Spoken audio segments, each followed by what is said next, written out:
കാരണം ഞങ്ങൾ അഭിപ്രായ വ്യത്യാസങ്ങളൊക്കെ ഉണ്ടാവും ഒരു ജനാധിപത്യ പാർട്ടിയാകുമ്പോൾ. അതൊക്കെ ഞങ്ങൾ പറഞ്ഞു തീർത്തിട്ട് തന്നെയാണ് മുന്നോട്ട് പോകാറുള്ളത്. അദ്ദേഹത്തിൻ്റെ നേതൃത്വത്തിന് ചോദ്യം ചെയ്യുന്ന ഒരു നടപടി ഒരു ഭാഗത്തും ഉണ്ടായിട്ടില്ല. അതുകൊണ്ട് ആരോഗ്യപരമായിട്ടുള്ള പ്രശ്നങ്ങളുണ്ട്. 2-3 മാസങ്ങൾ അദ്ദേഹത്തിന് പ്രവർത്തന രംഗത്ത് നിന്ന് വിട്ടു നിൽക്കേണ്ടി വരുന്നൊക്കെ ഒരു സൂചന ഉണ്ടായിരുന്നെങ്കിലും ഒരു രാജി എന്നുള്ള ഞങ്ങൾ ആരും പ്രതീക്ഷിക്കാത്ത, ആ രാജി ആരും ആവശ്യപ്പെട്ടതല്ല.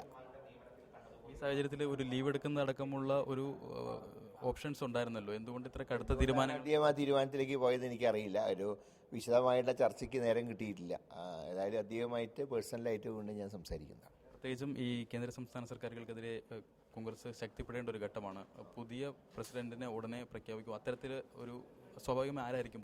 സ്വാഭാവികമായിട്ട് ഹൈക്കമാൻഡ് ലീഡേഴ്സുമായിട്ട് ആലോചിച്ച് പെട്ടെന്ന് തന്നെ തീരുമാനം പ്രഖ്യാപിക്കുന്നതാണ് ഞാൻ മനസ്സിലാക്കുന്നത്. കാരണം ഈ പറഞ്ഞ പോലെ കേന്ദ്ര സംസ്ഥാന സർക്കാരുകൾക്കെതിരായിട്ടുള്ളൊരു ജനമുന്നേറ്റത്തിൻ്റെ സാഹചര്യമാണ്. പ്രത്യേകിച്ച് നമ്മുടെ മുഖ്യമന്ത്രിയുടെ ധിക്കാരപരമായിട്ടുള്ള നടപടികൾ കാരണം 2 ദിവസം നിയമസഭയിൽ തന്നെ ഞങ്ങൾ ബോയ്ക്കോട്ട് ചെയ്യേണ്ട സാഹചര്യം ഉണ്ടായി. ഇങ്ങനത്തെ ഒരു സന്ദർഭത്തിൽ ഒരു ശക്തമായിട്ടുള്ള നേതൃത്വം കേരളത്തിൽ പാർട്ടിക്ക് അത്യാവശ്യമാണ്.